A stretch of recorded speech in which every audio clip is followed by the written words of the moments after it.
Self డబ్బా కొట్టుకోవడంలో America అధ్యక్షుడు తనకు తానే సాటి. ఈ విషయంలో అనేకసార్లు భంగపడ్డా వెనక్కి తగ్గారాయన. ఫ్రాన్స్ G7 సందర్భంగా తనతో ఫోటో కోసం ఇటలీ ప్రధాని జార్జియా మెలోని బ్రతిమిలాడుకున్నారని వ్యాఖ్యానించారని ట్రంప్ చెప్పారు. తాను దయతల్చి ఫోటోకు అంగీకరించారని చెప్పుకొచ్చారు. ఈ మాటలు ఇటలీలో ప్రకంపనలు రేపాయి. ట్రంప్ వ్యాఖ్యలను మెలోని తీవ్రంగా ఖండించడమే కాకుండా అవి పూర్తిగా కల్పితమైనవి అని స్పష్టం చేశారు. ట్రంప్ ఒక విషయం గుర్తుంచుకోవాలి, తాను కానీ ఇటలీ కానీ ఎప్పుడు ఎవరిని బ్రతిమలాడవని మొహం మీద కొట్టినట్లు చెప్పేశారు. ఈ వ్యాఖ్యలతో ట్రంప్ పరువు పోయింది.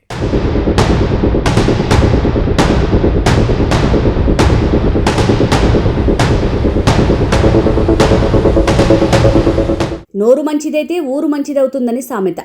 అమెరికా అధ్యక్షుడు ఎప్పుడేం మాట్లాడతారో ఆయనకే అర్థం కాదు. డొనాల్డ్ ట్రంప్ తన వాచాలత్వంతో తరచూ వివాదాలకు కారణమవుతూ వార్తల్లో నిలుస్తుంటారు. దేశ అధ్యక్షుని హోదాలో ఉండి హుందాతనం కోల్పోవటం అమెరికాకు కూడా తలవంపులు తప్పడం లేదు. తాజాగా ఇటలీ ప్రధాని జార్జియా మెలోని మీద నోరు పారేసుకుని ఇరు దేశాల మధ్య దౌత్య వివాదాలకు కారణమయ్యారు Donald Trump. Italian television network La 7 America అధ్యక్షుడిని ఇంటర్వ్యూ చేసింది. అందులో ఉక్రెయిన్ అంశంపై ప్రశ్నించగా ట్రంప్ మాత్రం సందర్భం లేకుండా మెలోని ప్రస్తావన తెచ్చారు. ఫ్రాన్స్లో జరిగిన 52వ G7 శిఖరాగ్ర సదస్సు సందర్భంగా మెలోని తనతో ఫోటో దిగాలని బతిమిలాడిందని చెప్పుకొచ్చారు. తనకు ఇష్టం లేకున్నా ఆమె పరిస్థితి చూసి జాలిపడి అంగీకరించానని ట్రంప్ ఆ ఇంటర్వ్యూలో వ్యాఖ్యానించారు. దీంతో ఈ వ్యాఖ్యలు ఇటలీలో తీవ్ర ప్రకంపనలకు కారణమయ్యాయి.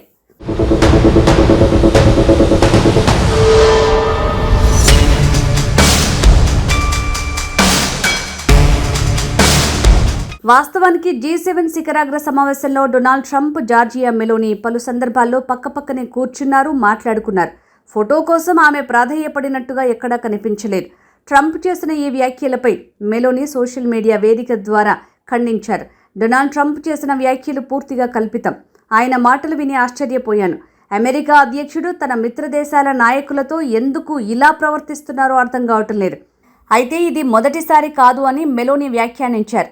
పశ్చిమ దేశాల శత్రువుల పట్ల ట్రంప్ చూపాల్సిన కఠిన వైఖరి మిత్రదేశాలపై కనిపిస్తోందని కూడా ఆమె విమర్శించారు. అమెరికాకు పశ్చిమ దేశాలకు వ్యతిరేకంగా ఉన్న నాయకుల విషయంలో ఆయన ఇంత దృఢంగా వ్యవహరించడం కనిపించదు. కానీ మిత్రదేశాల నాయకుల విషయంలో మాత్రం ఇలాంటి వ్యాఖ్యలు చేస్తున్నారని మండిపడ్డారు.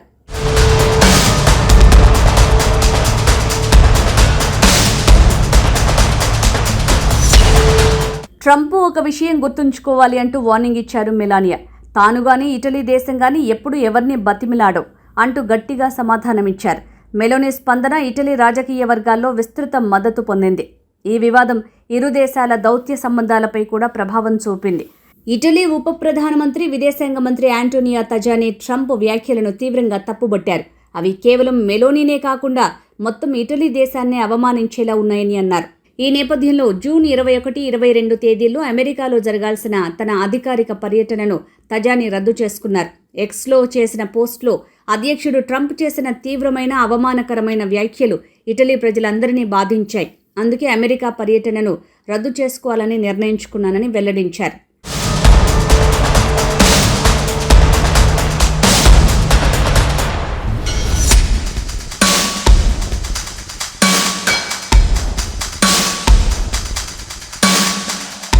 డొనాల్డ్ ట్రంప్, మెలోని మధ్య విభేదాలు కొత్తవి కావు.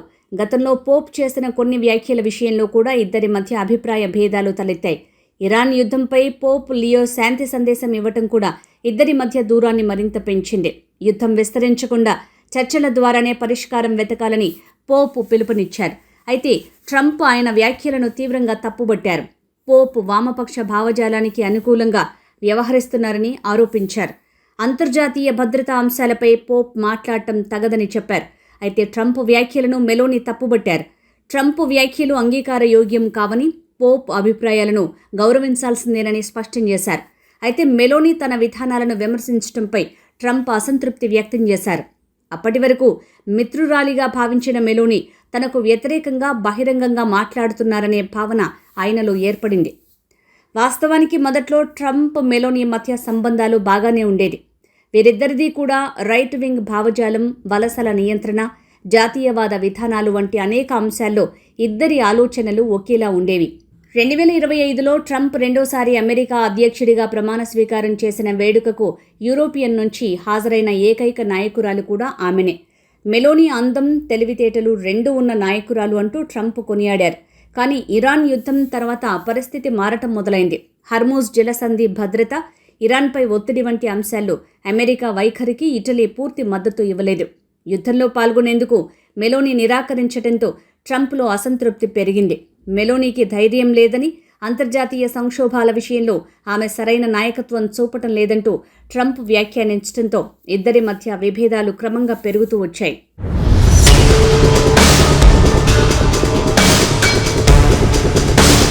తాజాగా ఫ్రాన్స్లో జరిగిన G7 సదస్సు సందర్భంగా ఇద్దరి మధ్య విభేదాలు బహిరంగంగా బయటపడ్డాయి. ఇరాన్ యుద్ధం, నాటో బాధ్యతలు, పశ్చిమ దేశాల పాత్ర వంటి అంశాలపై జరిగిన చర్చల్లో ట్రంప్ తన అసంతృప్తిని దాచుకోలేదు. యూరోప్ అమెరికాను ఒంటరిగా వదిలేసిందని, నాటో మిత్రదేశాలు తమ బాధ్యతల్ని పూర్తిగా నిర్వహించడం లేదని వ్యాఖ్యానించారు. అయితే మెలోనీ ఈ వ్యాఖ్యలను నేరుగా ఖండించారు.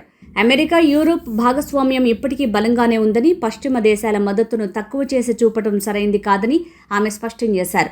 ట్రంప్ తరచూ చేస్తున్న యూరోప్ మమ్మల్ని వదిలేసింది అన్న వ్యాఖ్యల్ని మెలోనీ ఖండించగా, ట్రంప్ కూడా తన వైఖరి నుంచి వెనక్కి తగ్గలేదని చెప్తున్నారు. ఇద్దరూ ఒకే సోఫాపై కూర్చొని చర్చిస్తున్న దృశ్యాలు కనిపించినా వారి మధ్య అంత స్నేహపూర్వక వాతావరణం లేదని అంతర్జాతీయ మీడియా విశ్లేషించింది.